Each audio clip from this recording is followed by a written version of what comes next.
Alright, so I've got the bridge in here. This really didn't take much more than an hour and a half, maybe 2 hours to carve out and figure everything out for this. All I used was a couple of pocket knives. I did not use a hot knife. I didn't feel like spending the money. I did, after I put the track in, spend some time recarving this corner. You can see where it's a little, got some sharp edges yet. I wanted to get the track and bridges landed so I know where I had to carve. This ended up coming out. You can see where the original cut mark was here. Came out a few more inches, and up top I had to come back more. I'm going to just leave it landing here in the foam like this. I'm not going to put the feet on and do anything fancy. I did the same over here. All I did was, you can see where the pen marks are. I did that to line up the track with the bridge, and then I just cut it down enough to what I thought was appropriate. I just used my best judgment to cut the depth. I just cut down with the knife into it, and then cut across and across to get it in there. That was all I did. It was nice and simple and swift. You can see underneath, it's just resting in the foam, and it's perfect for me. Obviously this is floating up a little bit. I'm going to adjust that. I know the foam was a little thick, and that's alright. I have the track resting pretty much perfect. I know it's got to wear down a little bit into it, and these are actually hitting the foam before that's resting level with the surface of the foam, so that's another little bump in the road, but little things. Overall, I think the effect is quite grand. I actually got the chills. I've never done this much work to a layout for scenery, and I'm loving it. This is rich. It looks great from every angle. Let's see if I can walk around without tripping on something. I mean, it's going to be a great scene for posing locomotives, for running locomotives, lots of pictures. Excuse me again. It's Valentine's Day, and I ate a whole chocolate or Reese's Heart that my girlfriend gave me. But anyways, this is looking really good here. I got a bridge that's going in here.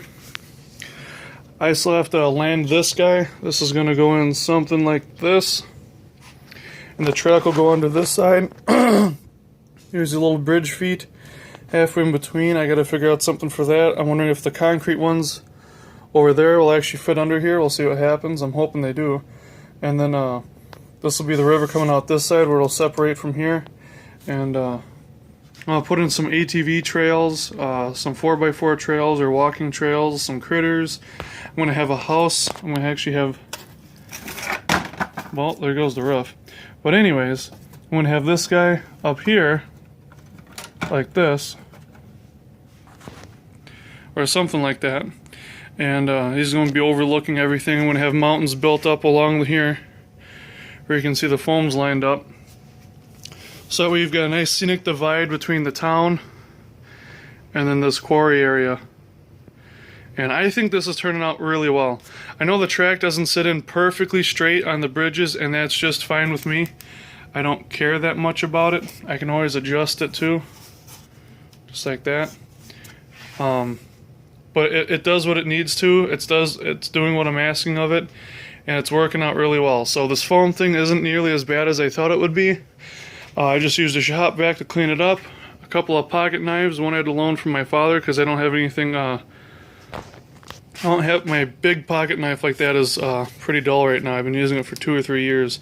So I got this one for my girlfriend for Christmas, and it actually did everything except for the 2-inch foam, which it was really chewing up the top, and so I had to get a bigger one to cut through. But it's looking really good. Really happy with it. I might even put some locomotives on to take some pictures with, and we'll see what happens. So, but stay tuned. There'll be more to come. Pink foam. Looking great. And then with this PL300, it's still a bit tacky, and now it's dry that it's been exposed to air for a while. I will have to touch up some of these areas where the foam's still loose. Now these are actually, oh, this one's a little loose. I know this area needs to get glued down a little bit more. And we'll see what happens as time passes. I'm sure as it thickens up and gets a little harder, it'll work a little better. Ha ha ha. So until next time, take care everyone. Let me know how you're enjoying the videos. If there's more detail I need to get into, I try to just get right into the thick of it, no long introductions. And yeah, just let me know, and I'll see you guys a little bit later. Bye.